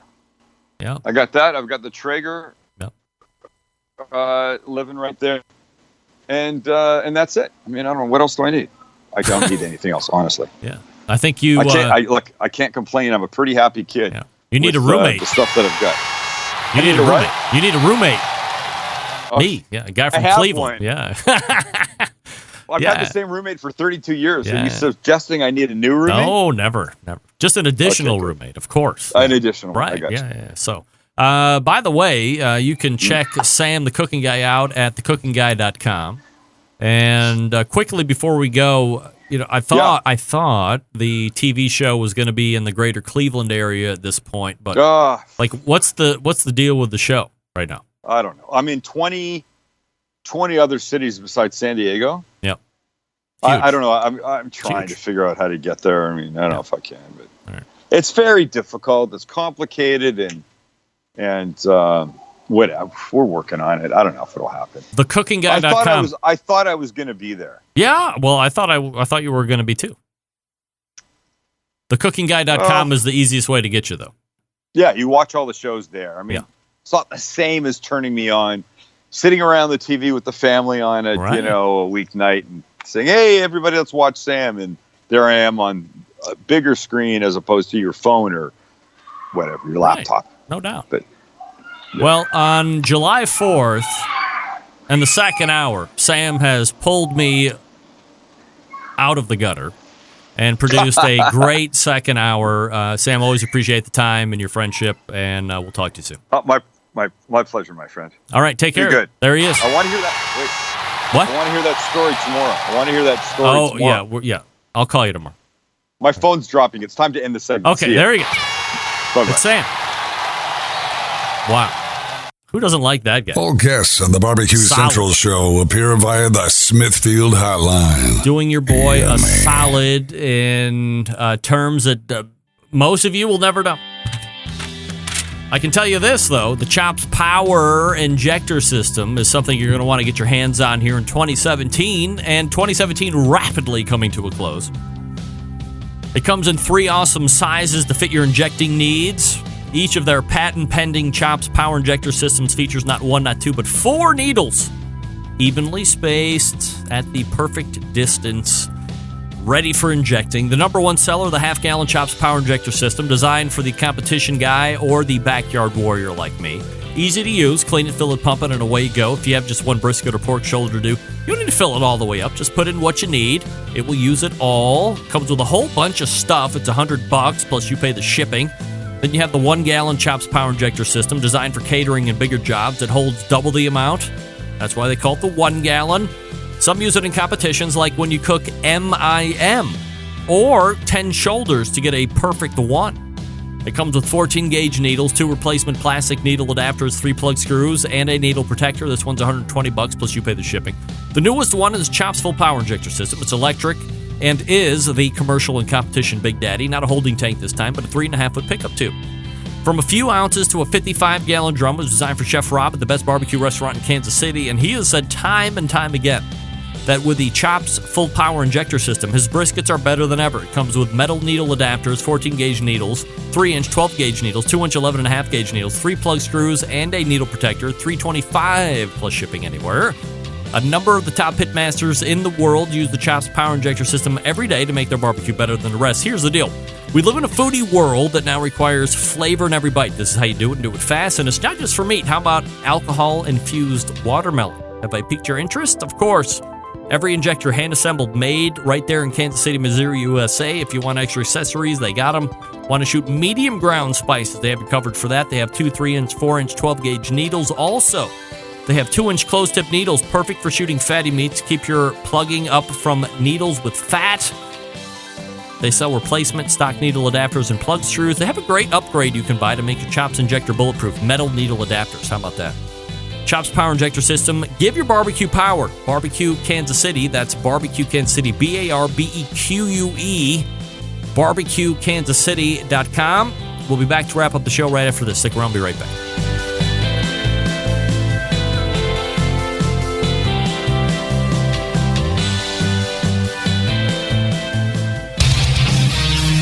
Whole packers, full racks, legs and thighs, injecting butts. If you've never heard this before, you might think you found the best XXX show ever. Let's get back to the most homoerotic host out there today. Greg Rempe. All right, welcome back. Thanks again to Sam Zion for joining me on the show. TheCookingGuy.com, his website.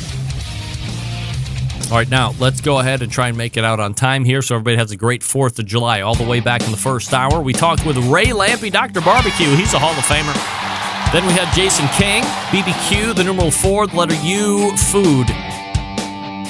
No, BBQ Food, the numeral 4, the letter U.com. BBQ Food for you. He's on YouTube. He's famous.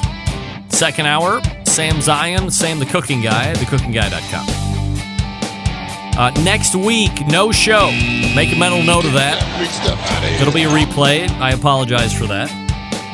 We're going to a place where murders are taking place at a rapid rate that I didn't know about until we made the arrangement. So, who cares about murder? September 11th, 2001. I will never forget. Happy birthday, America. And until next Tuesday at 9 p.m. and until 2 Tuesdays from now at 9 p.m. Eastern Standard Time, this is your program host and proud U.S. American, Greg Rempe. Good night now.